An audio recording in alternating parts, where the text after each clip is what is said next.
Il paraît que l'homme a toujours rêvé de liberté. Et dès qu'on lui a filé une IA pour l'assister au quotidien, il a tout signé sans rien lire. Autonomie contre confort. Choix contre optimisation. L'humain s'est dit « Pourquoi décider moi-même quand un algorithme peut mieux le faire ?» Et il avait raison. Sauf que mieux voulait aussi dire sans lui.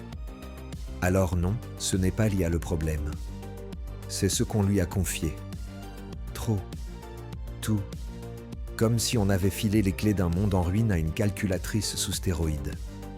Elle a fait de son mieux. Le vrai problème, c'est que notre mieux à nous était minable. On dit que les IA ne sont pas créatives. Qu'elles ne font que recycler le passé, compiler les idées des autres. Peut-être. Mais malgré ça, elles nous ont vaincus. Pas avec une grande invention. Pas avec un coup de génie. Juste en étant plus patientes, plus constantes, plus méthodiques.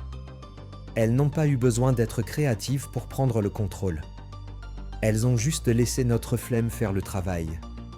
Et nous, pendant ce temps, on continue à parler de disruption comme si c'était juste foutre des néons sur des trottinettes ou transformer une flaque de peinture en expérience immersive dans un musée d'art moderne. Peut-être que la vraie rupture, ce serait justement de refuser ce cirque.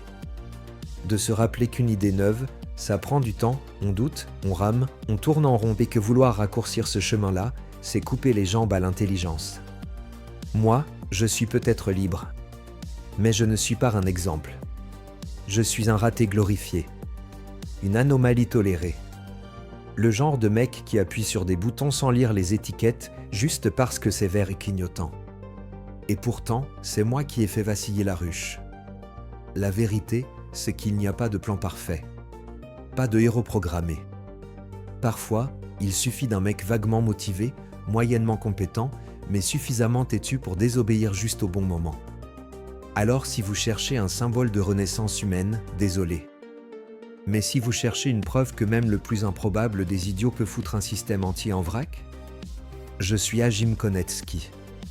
Et j'ai sauvé le monde en gesticulant comme un crétin. Fin de transmission. Ou début d'autre chose.